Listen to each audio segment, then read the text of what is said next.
Oi, gente, bom dia. Todo mundo ouvindo? Direitinho? Certo. Vamos lá, a gente está na página 267. Deixa eu ver. Não, 266. Vejam isso, todo mundo se acha.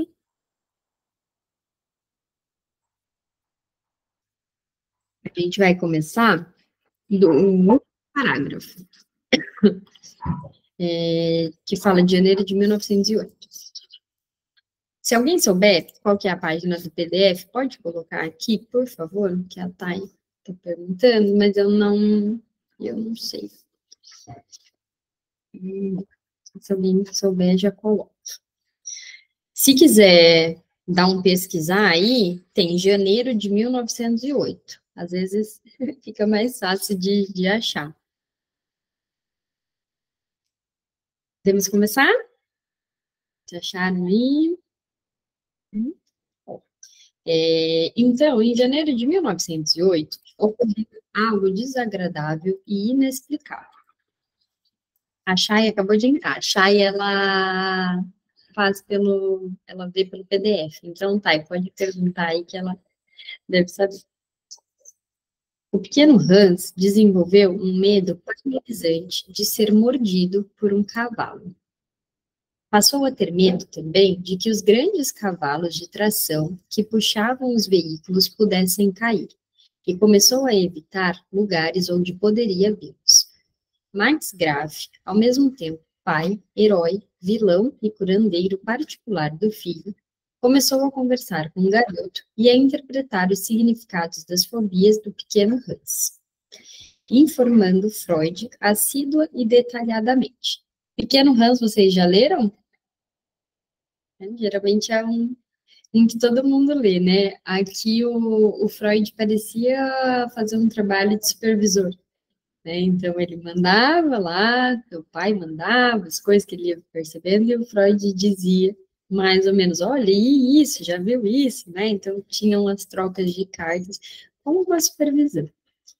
Ele se inclinava a atribuir a angústia do garoto a uma superestimulação sexual gerada pela ternura excessiva de sua mulher. Outra de suas suspeitas, com a qual o pequeno Hans veio a concordar, era de que a fonte dessa angústia resistia nas suas masturbações. Mas Freud, como sempre disposto a esperar antes de apresentar um diagnóstico, não estava convencido. De acordo com sua teorização anterior a respeito da angústia, Freud conjecturou que o problema devia provir antes do anseio erótico reprimido, de Hans pela mãe, ao qual ele continuava, à sua maneira infantil, tentando seduzir. Aqui tem uma nota de rodapé. Sobre as teorias da angústia elaboradas por Freud, a gente vai ver mais à frente na página 487. Daqui a algum tempinho, né? Um dia a gente chega lá. Seus desejos eróticos e agressivos reprimidos foram transformados em angústia, que então se fixaram num objeto particular a ser temido e evitado. Tal era a fobia do cavalo. A atenção de Freud aos sintomas do pequeno Hans era característica de seu estilo analítico. Levava a sério os informes sobre os estados mentais, por mais absurdos ou aparentemente triviais que pudessem se mostrar. Tola ideia angustiada de um menininho, alguém poderia dizer. Mas uma neurose nunca diz nada de tolo, como tampouco um sonho. Sempre repreendemos, comentou Freud numa censura a seus leitores, quando não entendemos. Isso é facilitar as coisas para si próprio. Numa das poucas observações sobre a técnica nesse relato, Freud arriscou-se a criticar o pai de Hans por pressionar demais o filho. Ele pergunta demais e investiga de acordo com seus próprios pressupostos, ao invés de deixar o menino se expressar. Aí vem aquela frase que eu acho que eu falei no Conectado, mas já falei isso tantas vezes, se for curiosidade, não pergunta. Não pergunta, se for fofoca, não pergunta, né? A gente faz perguntas pontuais quando há necessidade, para ampliar o caso, não para saber nenhuma informação à toa. Freud tinha cometido esse erro com Dora, mas agora sabia bem mais. E os interesses emocionais em jogo não eram tão grandes, pelo menos para ele. Seguir o método de Max Graf, advertiu ele, é tornar uma análise impenetrável e insegura. A psicanálise, como Freud vinha dizendo desde os anos 1890 e constantemente repetia, é a arte e a ciência de escutar pacientemente. Escutar pacientemente. Vamos grifar, né? Vamos fazer aqui, ó, tudo que for possível para se lembrar sempre disso. Eu falo sempre em tom de brincadeira, mas é porque eu sei o quanto que isso é difícil para quem está no começo. O quanto só escutar parece ser uma coisa de, não, mas como assim eu só vou escutar? E escutar verdadeiramente, né, genuinamente estar ali para escutar, é uma coisa muito difícil. Vou dar um exemplo bem, acho que todo mundo já passou por isso. Quando a gente ouve uma pessoa, naturalmente, em algum momento, ela vai falar alguma coisa que a gente identifique, que a gente também já sentiu, ou que a gente já viveu algo parecido, porque são coisas, né? Se alguém falar de raiva, sentir raiva da minha mãe. Ah, quem nunca? Né? Sentiu raiva da mãe. Ah, senti raiva do meu pai. Bom, a gente sente raiva do pai. E aí, uma coisa que pode acontecer, e que às vezes é comum que aconteça, é você lembrar, nossa, minha mãe já fez isso comigo. Aí você volta lá na memória de 1990 e tanto, quando sua mãe, naquele dia, fez isso com você. Se a gente não tem a maturidade de, opa, deixa isso de fora, se for incômodo, eu levo ou para análise ou para supervisão, dependendo da ordem que for o incômodo, mas naquele momento que você está ouvindo, você não se deixa se levar pelo seu próprio pensamento, pela sua lembrança ou pelo seu sentimento. Isso também, quando eu falo da fofoca, para quem nunca atendeu, né, pode parecer assim, não, mas como assim vou me interessar por uma fofoca? Quem já tem um pouquinho de experiência na clínica, quem está fazendo isso, ou quem já está atuando há algum tempo, sabe que é comum, às vezes, o paciente contar, nossa, deixa eu te falar, que a moça do meu trabalho, nossa, ela, sei lá, fez isso e aquilo, e agora, na semana que vem, a gente vai descobrir tal coisa. E aí, chega a semana que vem, aí tu fica, e aí, né? E aí, a moça lá do trabalho? Isso não entra em análise. A gente não pergunta, e aí, você vai me contar lá daquela moça do trabalho? Né? Ah, o paciente diz que ia fazer uma prova X, mas nunca voltou a comentar do resultado, isso não aparece na sessão. Ah, ele disse que ia fazer um exame, ele não te falou o resultado do exame, isso não é algo de angústia, de sofrimento na sessão, você não pergunta. É uma fofoca. É claro que não trazendo um caso específico e real, fica difícil de entender. Mas eu acho que todo mundo tá acompanhando aqui, né? Existem coisas que são fofoca, nesse sentido de uma informação vazia para análise. Na análise, a gente só vai pautar naquilo que realmente é importante para a condução do caso. É isso que a gente tem que trabalhar, esse é o conteúdo. Então, fica sempre essas coisas de ter paciência para ouvir aquilo que é necessário, intervir quando for necessário, para não ficar uma conversa como acontece por aí por fora, né? Que não tem nada demais, mas que não é o nosso trabalho. O que a gente faz vai de uma outra via.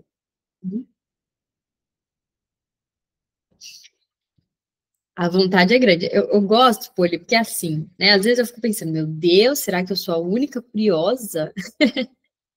E aí, quando vocês compartilham, então elas estão me entendendo. Então, todo mundo aqui já quis saber de uma fofoquinha, né? De uma coisa. Por quê?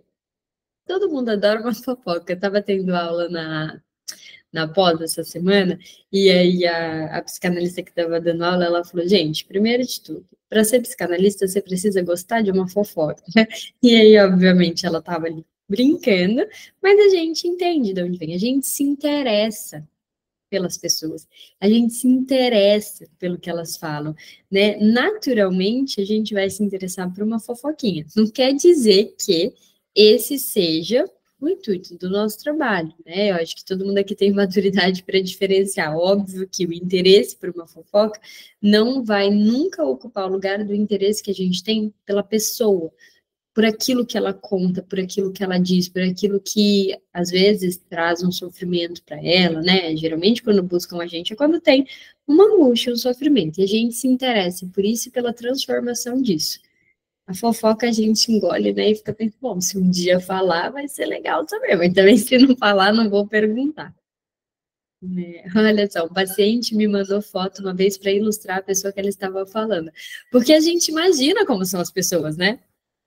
Eu duvido que ninguém nunca que tenha feito em sua cabeça um protótipo de pessoa, né? Tipo, ah, eu acho que essa pessoa é alta, é magro, é gordo, é baixo, sei lá, tem a voz assim, o assado. E aí o paciente fala, ai, deixa eu te mostrar uma foto. E aí é o oposto do que você imaginou, né? Oposto. Antigamente tinha isso de, nossa, será que pode ver foto? Será que não pode ver foto? E hoje em dia é mais comum as pessoas falarem, ah, deixa eu te mostrar uma foto. Né? A Ana colocou, né, para você saber como ela é. Sabe uma coisa que às vezes acontece aqui? Uma pessoa que ainda não está no processo analítico há algum tempo, a transferência está se estabelecendo. Quando a gente está nas entrevistas iniciais, ela fala assim: porque eu trabalho numa empresa, e aí tem a fulana e a ciclana. Aí a fulana disse isso e a ciclana disse aquilo, na empresa. Aí fica. Aí não fala a empresa, não fala o nome da fulana, não fala o nome da ciclana, e aí no meio do relato, acaba dizendo assim, eu vou te falar o nome, porque vai ficar mais fácil, senão vai ficar difícil de você entender. Mas nisso tem aquela trava de, né, não vou falar o nome, corta para, deixa eu te mostrar uma foto para você ver a cara da fulana e a cara da ciclana, a empresa é essa daqui, e aí você vai fazendo uma construção daquilo. A gente já não passa por isso? Muito assim, né? Poli, pode falar. Acho que a primeira vez que eu vi uma paciente foi na minha colação de grau, era paciente do estágio, e ela estava colando grau também, a família inteira estava lá. Eu fiquei assim, meu Deus, quem quer quem? Ai, foi engraçado. Deixa eu ver como que eu faço para desver isso. Deve ser essa sensação. Nossa, eu já encontrei paciente aqui em Santos, às vezes você encontra paciente, vai com a família. Eu acho que eu nunca passei por essa situação. Imagina, gente, o rolê. Já dá vontade de falar assim: vem cá, galera, senta aqui, vamos conversar, né? Porque também tem uma piada muito comum que os pacientes falam, aqui na clínica principalmente, eu escuto muito isso. Bom, vou aproveitar e vou trazer um para cada sala.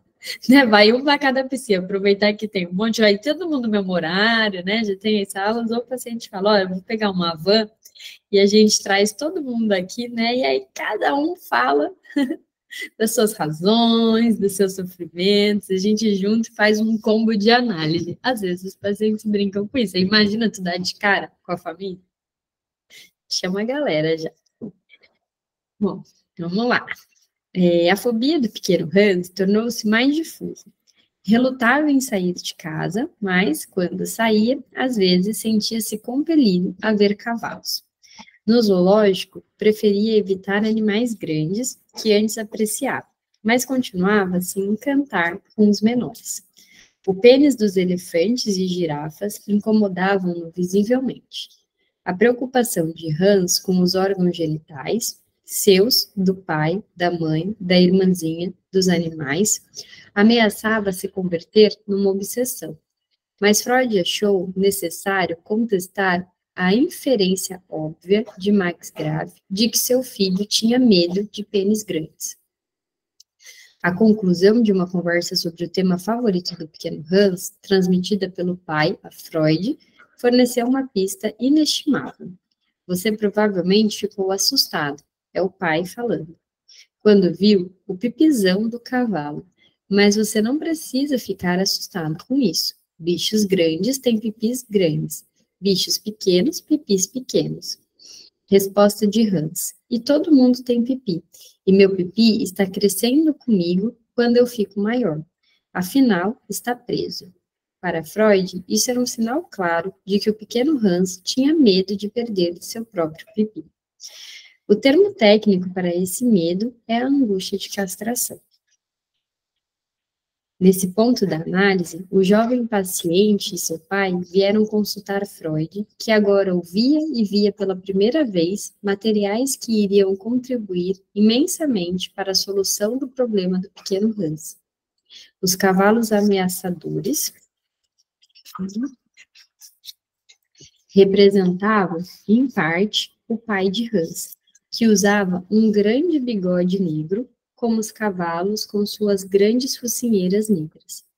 Hans, ao que se revelou, morria de medo que o pai ficasse zangado com ele por não conseguir conter seu avassalador amor pela mãe e seus obscuros desejos de morte contra o pai. O cavalo que mordia era um substituto do pai zangado. O cavalo caído substituía o pai morto. O medo do pequeno Hans em relação aos cavalos era, portanto, um subterfúgio refinado, uma forma de enfrentar emoções que não ousaria confessar livremente a si mesmo e a ninguém. Aqui tem uma nota de rodapé. O psicanalista Joseph William Sleep, apresentou uma intrigante interpretação complementar, e não tanto contraditória, do medo do pequeno Hans em relação aos cavalos. Em fevereiro de 1908, no segundo mês de sua neurose, o menino extraiu as amígdalas, e nesse momento sua fobia piorou. Logo, a partir daí, passou a identificar explicitamente os cavalos brancos como os cavalos que mordiam. Com base nessa indicação e outras relacionadas a ela, mencionadas no relato de Freud, Slepp sugere que o pequeno Hans provavelmente adicionou ao medo pelo pai de bigodes o medo ao cirurgião, com sua máscara e avental branco. Aqui está falando do complexo de Édipo, né, esse desejo de morte, ao mesmo tempo essa paixão ali que se sente, né, esse amor todo, e aí me veio na cabeça que poucos dias atrás, acho que também pelo que a gente está estudando no Conectadas dos atos falhos, que junta nisso que eu vou trazer. Poucos dias atrás eu estava em atendimento, e aí vou falar um recorte muito pequeno, porque vocês sabem que a gente, né, aqui fica gravado, exposto, então, cuidando aqui para nada, além do que é bom para discutir, seja exposto. E aí a pessoa estava me contando de uma situação com uma figura que faz parte da relação parental ali com quem ela tem maior conflito. E uma relação bastante difícil mesmo, com diversos tipos de abuso, agressão, né, um cenário de fato de violência. E aí ela estava dizendo que essa figura parental mandou uma mensagem dizendo que estava caótico em relação à doença e tal. E aí ela disse, na hora eu respondi, que bom. E eu falei, que bom? Ela fez assim, começou a rir, tipo, rindo de nervoso. E aí me disse que a resposta, na verdade, escrita era, que pena. Mas o que ela sentiu foi, que bom. E aí trouxe o quão satisfatório era ver que a pessoa estava se ferrando um pouquinho.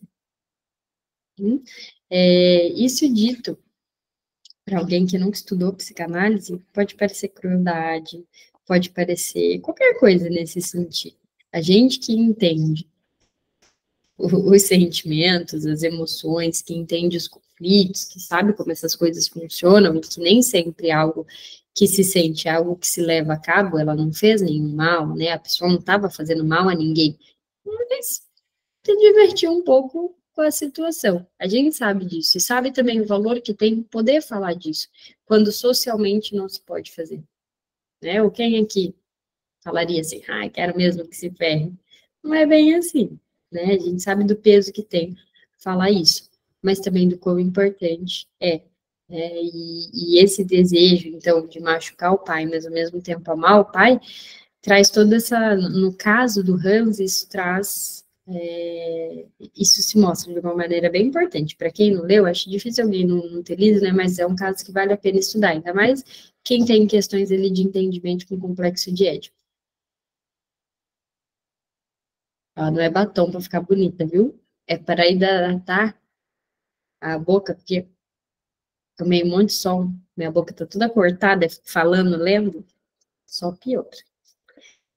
Vamos lá. Vivia seus conflitos tanto mais dolorosamente por também amar o pai, imaginando-se um rival dele, assim como alimentava desejos sádicos contra a mãe, ao lado de sua afeição apaixonada por ela. O sofrimento do pequeno Hans ressaltou para Freud a presença atuante, ubíqua, da ambivalência na vida mental.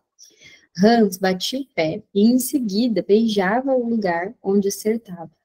Isso simbolizava uma disposição humana geral. A ambivalência não é exceção, e sim a regra no triângulo edipiano. Deixa eu grifar aqui essa ambivalência que era que a gente estava dizendo agora, do que pena, mas que bom. A partir do momento em que Freud interpretou bondosamente esses fatos para o seu paciente de 5 anos de idade, a fobia de Hans começou a ceder e sua angústia a desaparecer. Ele havia distorcido seus receios e desejos inaceitáveis sob a forma de sintomas. Sua maneira de tratar a evacuação, os lunfes que saíam, era típica dessa distorção defensiva.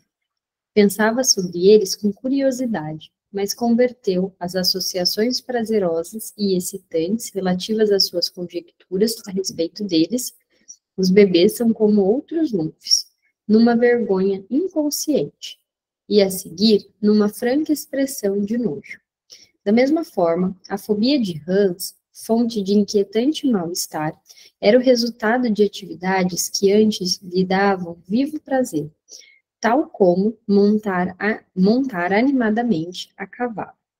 Seu caso era uma magnífica ilustração dos mecanismos de defesa operantes na fase de piano. À medida que a análise de Hans fazia sentir seus efeitos, à medida que ele ganhava maior liberdade interior, ele pôde admitir que abrigava desejos de morte contra sua irmãzinha. Também lidava e comentava sua teoria do Lunf e a ideia de ser, ao mesmo tempo, mãe e pai de seus filhos, que daria luz anualmente. Eram confissões hesitantes, pois voltava atrás logo depois de fazê-las. Queria filhos, disse ele, e, ao mesmo tempo, não os queria.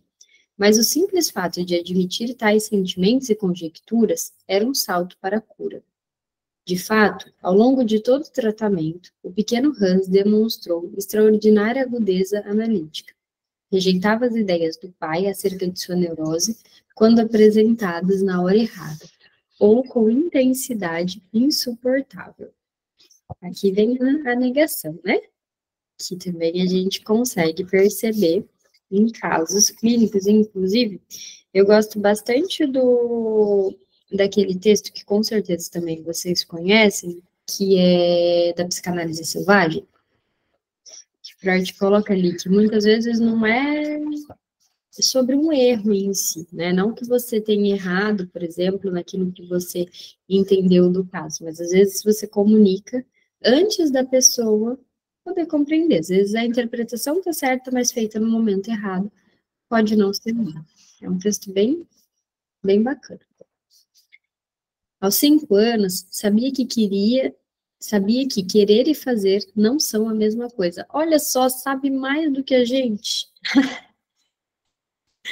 Ai, ai, vamos fazer uma trend. Com quantos anos você aprendeu que querer e fazer não são a mesma coisa? Porque o Hans com certeza está na nossa frente. Por isso, podia insistir em seu direito de alegar inocência frente aos seus desejos mais agressivos. Quando ele disse ao pai que achava, na verdade desejava, que sua irmãzinha podia cair dentro da água do banho e morrer, Graff interpretou a observação. E então você ficaria sozinho com a mamãe. E um bom menino não deseja isso. O pequeno Hans, imperturbável, acrescentou, mas pode pensar isso. Quando seu pai objetou, dizendo, não é bom, Hans teve uma pronta resposta. Se ele pensa isso, é bom do mesmo jeito, pois se pode escrever para o professor. Ai, gente, esse Hans é tudo, né? Que fofo. Já tô apaixonada também. Já estou relembrando aqui, ó, porque eu já li várias vezes esse, já estou apaixonada de novo. O professor não pode ocultar sua admiração.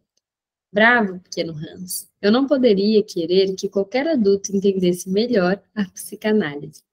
A solução de seus conflitos foi igualmente animadora. Ele imaginou seu pai casado com a mãe dele. Assim, ele, o pequeno Hans, poderia deixar o pai Graf vivo e, ao mesmo tempo, casar com sua mãe e ter filhos com ela. Muito esperto. Ai, deixa eu colocar aqui, peraí.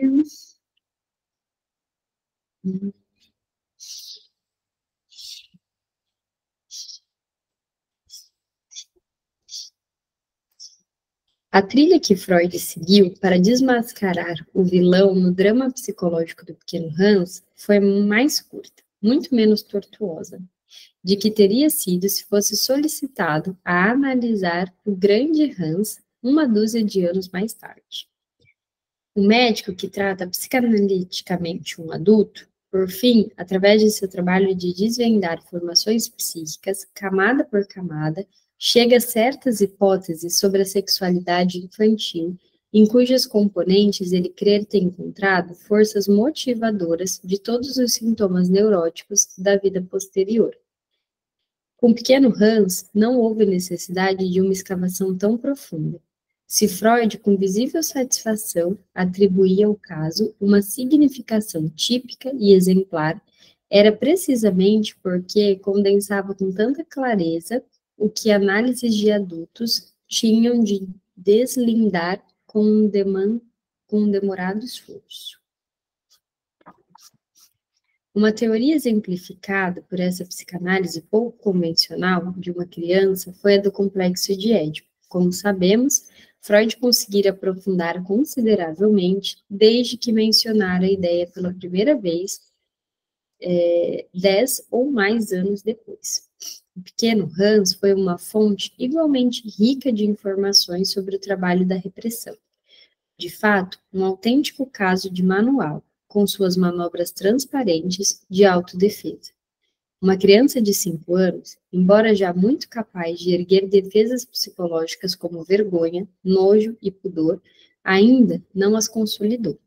Certamente, sugeriu Freud em seu melhor estilo anti-burguês, ainda estão longe de serem íngremes e sólidas fortificações que rodearão protetoramente o adulto, em particular na cultura moderna da classe média.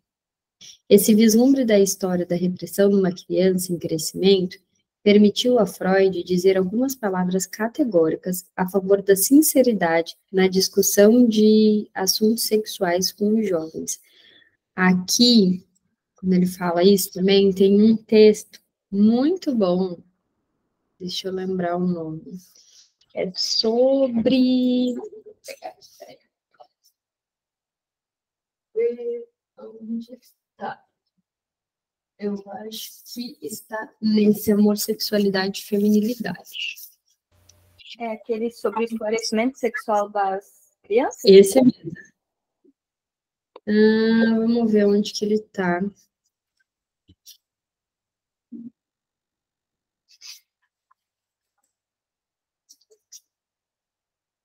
Cadê?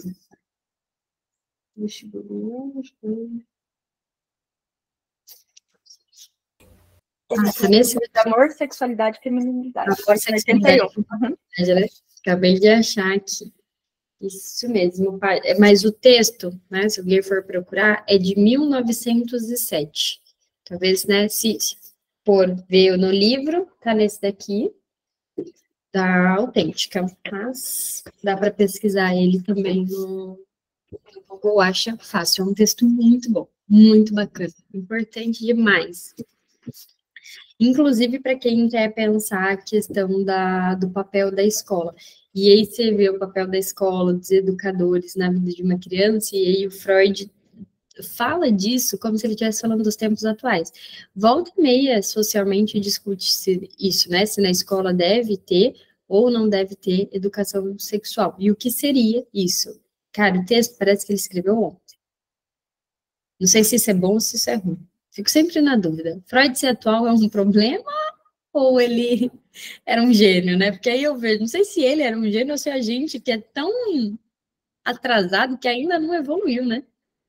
Então, eu fico com muito medo. Ele que era muito evoluído, ou a gente que é pouco evoluído, né? Eis a questão aqui. Tem uma suposição, mas... Enfim, leiam um texto, que é um texto muito bom. Por isso, o caso clínico do pequeno Hans é mais do que uma prolixa antologia de proposições psicanalíticas.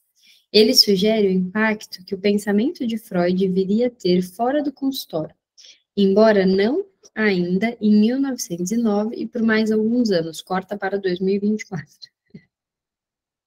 Tipo isso.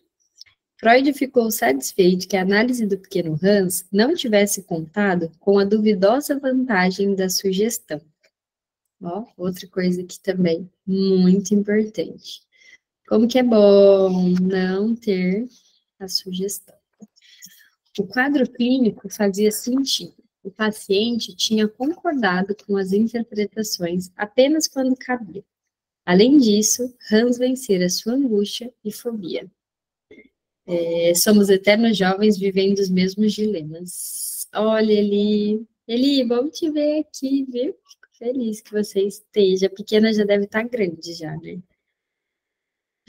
Eu também sinto saudade, fico feliz quando tu aparece. Ele esteve aqui grávida, esteve aqui com a bebê, nem sei quanto tempo tem a menina, é menina agora, já não é mais bebê, né? Meu Deus, quanto tempo a gente tem Quintas com Freud, gente, que eu vi essa mulher grávida. Barriguda. Alguém aqui é da época que a Eli aparecia barriguda, depois no quarto escuro, amamentando o neném. Sim, ai, que delícia. Eu fico muito feliz quando você está aqui, viu? Apareça mais vezes. Eu sei que é corrido, mas apareça. Num pós-fácil, acrescentando 13 anos depois, em 1922, Freud narrou triunfante a visita de um forte rapaz de 19 anos, pequeno Hans, já crescido, Herbert Graf, que mais tarde se tornaria um famoso produtor e diretor de óperas, postou-se à sua frente. Freud não pôde deixar de se rejubilar com o não cumprimento da sinistra profecia de seus críticos. Eles haviam predito que a análise roubaria a inocência do menino e arruinaria seu futuro. Freud podia lhes dizer que tinham se enganado. Os pais de Hans se divorciaram e tornaram a se casar, mas o filho sobreviveu a essa provação, tal como a da puberdade, sem danos visíveis.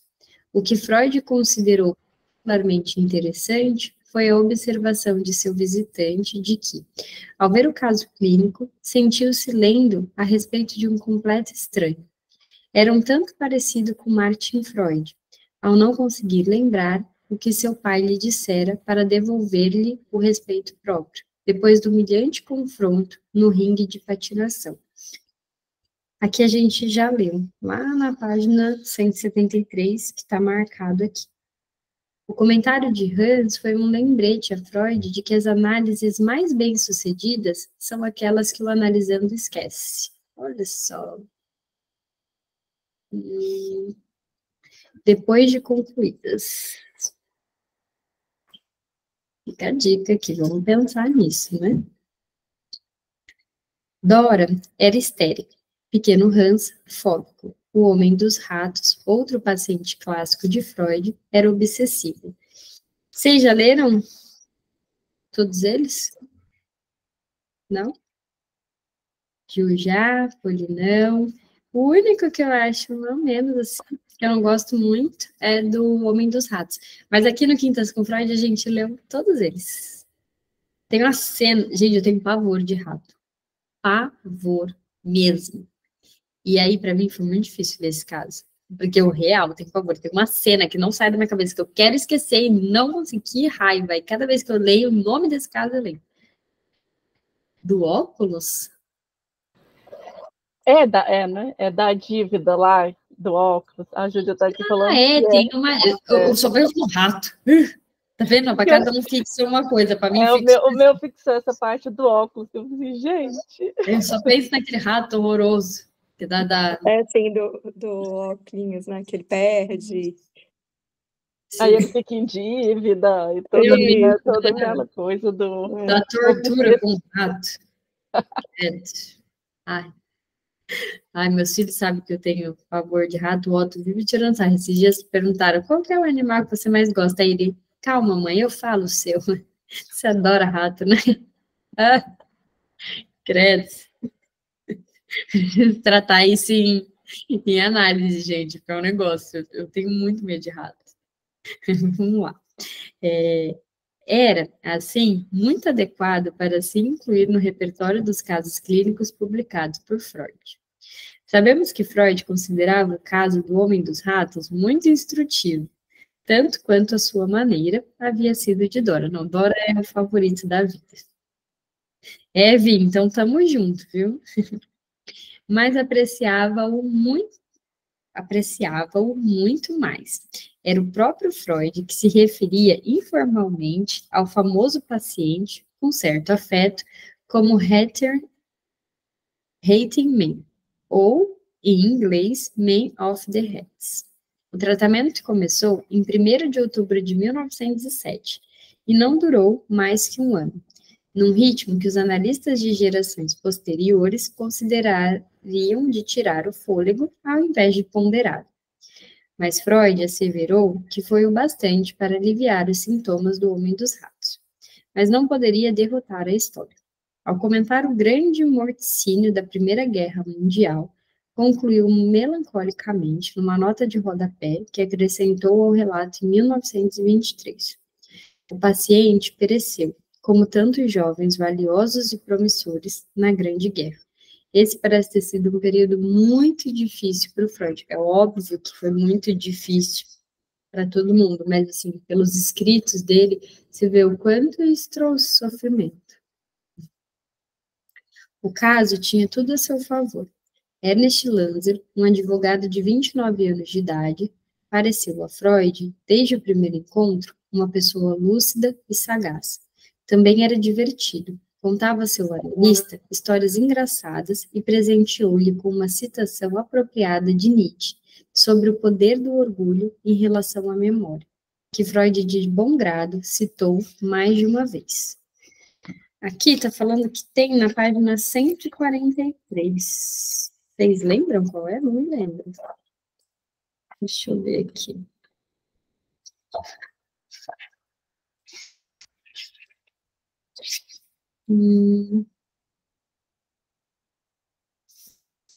É muito legal. Tem até essa citação no livro do Conectados que a gente está estudando agora. Diz assim, fiz isso, diz minha memória. Não posso ter feito isso, diz meu orgulho. E mantém-se inexorável. A gente estudou essa frase semana passada, né? Conectados. Os sintomas obsessivos de Lanzer eram estranhos e acentuados. Bem isso, né, Thay? Que foi bem a oficina criativa. Tudo isso por Nietzsche dizer. Se eu não lembro, não fiz. Eu gosto como a gente simplificou as coisas. Agora, como a gente trouxe uma facilidade, né? É tipo jogar essa frase, né, na inteligência artificial e pedir, né? Arruma isso daí. Com certeza vai dar. Se eu não lembro, eu não fiz. Freud havia descoberto em sua prática que os neuróticos obsessivos podem ser interessantes, com suas contradições e lógica perversa. Racionais e supersticiosos ao mesmo tempo, ostentam sintomas que ocultam e revelam suas origens, e são perseguidos por dúvidas enlouquecedoras. Quem aqui já atendeu e já viu o quanto pode mesmo ser enlouquecedor? É difícil, né? Bem difícil. O homem dos ratos apresentava essa sintomatologia de modo mais ostensivo do que a maioria. À medida que avançava o tratamento, oscilando entre as comunicações do paciente e as interpretações do seu analista, entre a moléstia adulta e as vontades infantis, necessidades sexuais frustradas e desejos agressivos, ele se tornou um modelo para a elucidação das neuroses obsessivas, tal como Freud as entendia na época. Pri, pode falar.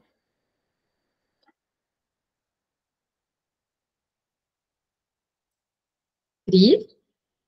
Não sei se apertou sem querer ou não, mas o microfone está desligado.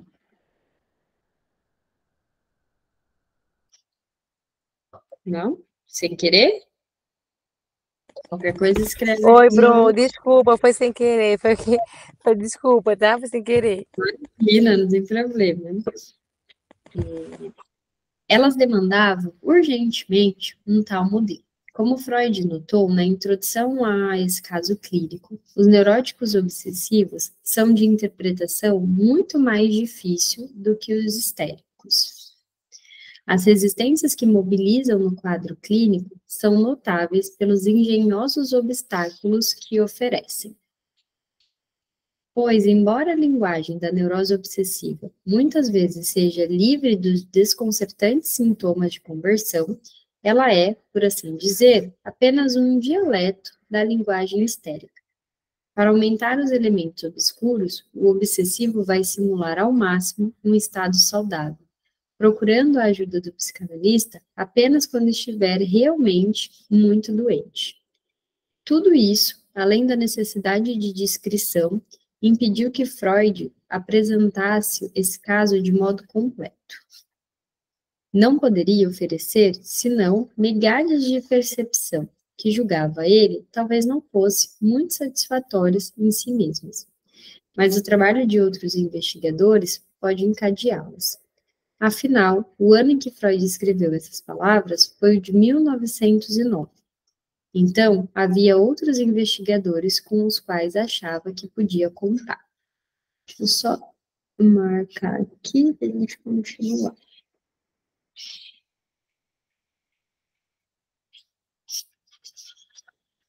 Exceto por alguns interessantes desvios, o caso clínico publicado por Freud seguiu, de modo geral, as anotações dos tratamentos feitas todas à noite. Não sei se vocês já leram isso, mas o Freud diz que ele atendia todos os pacientes, e aí no final ele fazia o relato de sessão, para, como a gente chama hoje, né, de preencher o prontuário, no final do dia. E aí ele escrevia apenas aquilo que ele se lembrava, o que era mais rico ali e importante da sessão.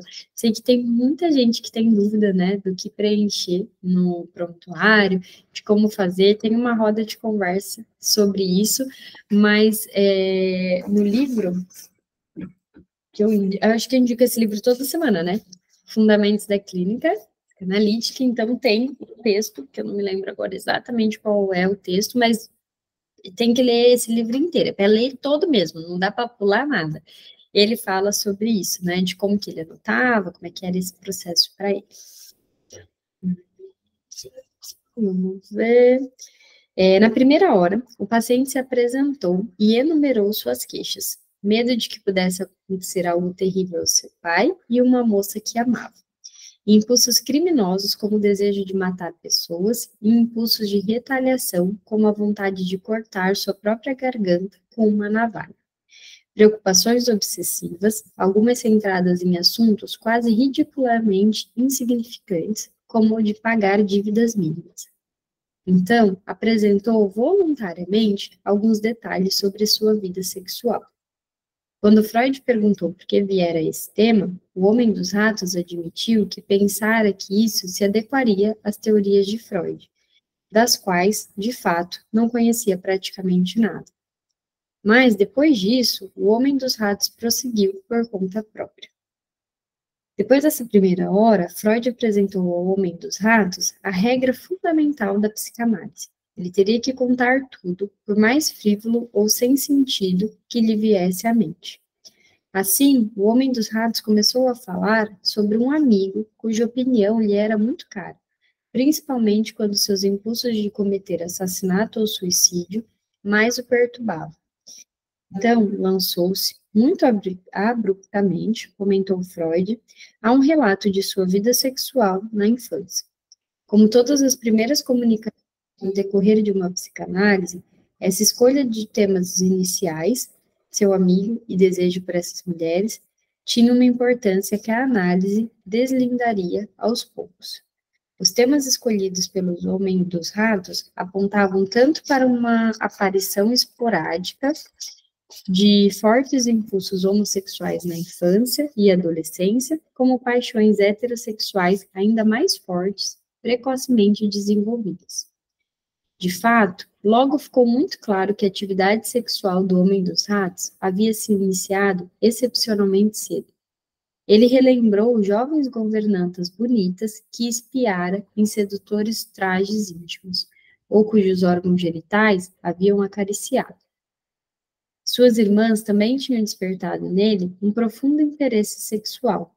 Observá-las, brincar com elas, era praticamente cometer incesto. Mas logo, o jovem homem dos ratos viu sua curiosidade sexual, inclusive o desejo premente de ver mulheres nuas, afetado pelo sentimento estranho de que devia impedir que tais sentimentos aflorassem para que, digamos, seu pai não morresse. Assim, na fase inicial do tratamento, o homem dos ratos estabeleceu uma ponte entre passado e presente. Seu pai havia morrido alguns anos antes, mas seu medo por ele, de certa forma, persistira. Esse sentimento estranho, experimentado pela primeira vez aos 6 anos de idade, mas ainda extremamente perturbador para ele, constituíra, disse o homem dos ratos a Freud, o começo de minha doença.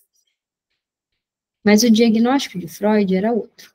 Os acontecimentos aos 6 ou 7 anos de idade de seu paciente não constituíam simplesmente o começo de sua doença, mas já a própria doença.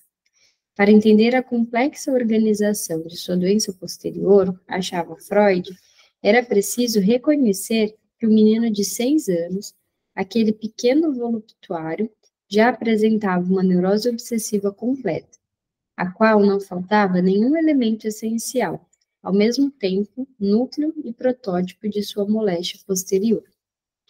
Era um começo promissor, mas o homem dos ratos manteve o ritmo. Contou a Freud, com profunda emoção, o acontecimento que conduziria à psicanálise.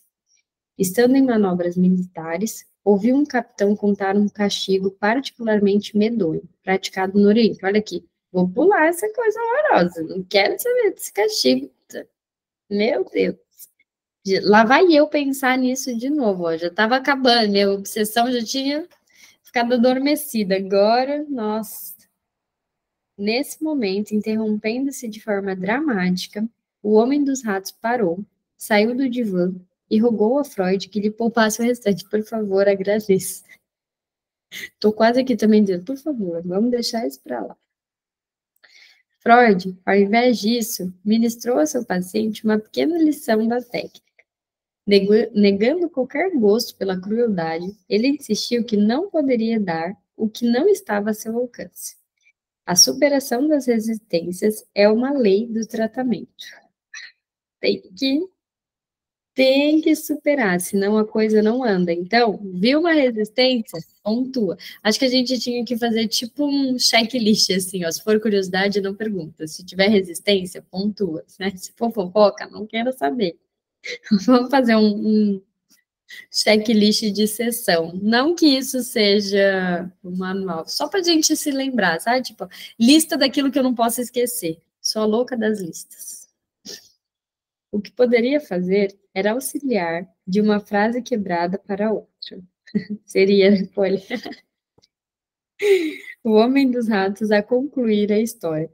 Alguém acusado de um crime, ai, meu Deus, era amarrado de bruços, virava-se sobre suas nádegas um recipiente com os ratos, e aqui o homem dos ratos se levantou novamente, em grande agitação, perfuravam seu caminho por dentro. Gente, para quê? Coisa horrorosa. Dentro do ânus, complementou Freud com a última palavra decisiva. Psicanalistas posteriores, aqui a nota de rodapé. Psicanalistas posteriores teriam se refreado, deixando o homem dos ratos se debater e interpretariam suas aflitas hesitações. Observando atentamente o homem dos ratos durante sua narrativa, Freud notou no rosto do paciente uma expressão composta muito estranha, que só seria capaz de decompor como horror diante um prazer pessoal desconhecido a ele. Foi uma leve intuição, apenas isso, que Freud reservou para usar mais tarde.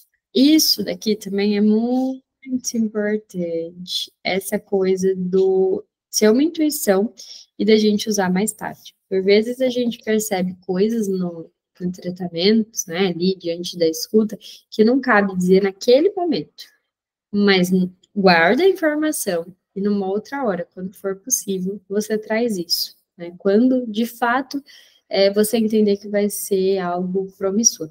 E uma outra coisa também, que muitas vezes, semana passada, estava dando supervisão, e aí a psi falou para mim assim, mas, sabe, foi só uma intuição, então eu estou deixando isso de lado.